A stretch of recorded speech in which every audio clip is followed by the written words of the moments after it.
Guarantee ಕೊಟ್ಟಿದ್ದೀವಲ್ಲ ಹ್ಮ್. ಇನ್ನೇನು ಅಂತ. Okay sir, ಈಗ 3 ವರ್ಷಗಳ ಹಿಂದೆ ಇದೇ ಮೇ ತಿಂಗಳಲ್ಲಿ ಒಬ್ಬ ಶಾಸಕರಾಗಿ ನೀವು ಆಯ್ಕೆ ಆದಾಗ ಒಂದು ಮಹತ್ವಾಕಾಂಕ್ಷೆ ಅನ್ನೋದಿರುತ್ತೆ.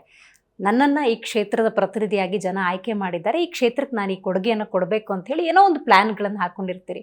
ಅದರಲ್ಲಿ ಎಷ್ಟು % ಆಗಿದೆ? ಮಾಡ್ತಾ ಇದ್ದೀನಿ ಮೇಡಮ್, ಫೈಟ್ ಮಾಡ್ತಾ ಇದ್ದೀನಿ.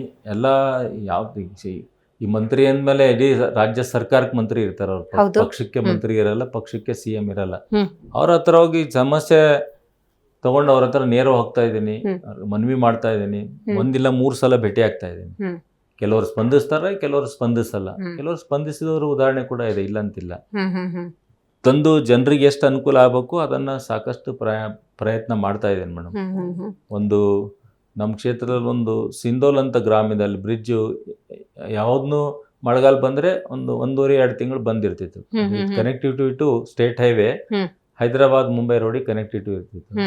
ಅದನ್ನ ಗೆದ್ದ ತಕ್ಷಣನೇ ನಾವು ಮನವಿ ಮಾಡಿದೆ ಸರ್ಕಾರಕ್ಕೆ, ಮಂತ್ರಿಗಳು ಮಾಡಿದ್ರೆ ಆಮೇಲೆ ಅದೊಂದು ದುಡ್ಡು ಬಂತು. ಫಸ್ಟ್ ಗೆದ್ದಿದ್ದೆ ನಾನು. ಆ ಬ್ರಿಡ್ಜ್ ಕೂಡ ಮೊನ್ನೆ ಕಂಪ್ಲೀಟ್ ಮಾಡಿ ಇನಾಗ್ರೇಷನ್, ಜನ ಓಡಾಡ್ತಾ ಇದ್ದಾರೆ, ಬಟ್ ಇನಾಗ್ರೇಷನ್ ಮಾಡ್ಬೇಕಷ್ಟೇ. ಪ್ರೋಟೋಕಾಲ್ ಮಕಾರ ಮಾಡೋಣ ಅಂತ ಸುಮ್ಮನೆ ಕೂತೀನಿ. ಖಂಡಿತ.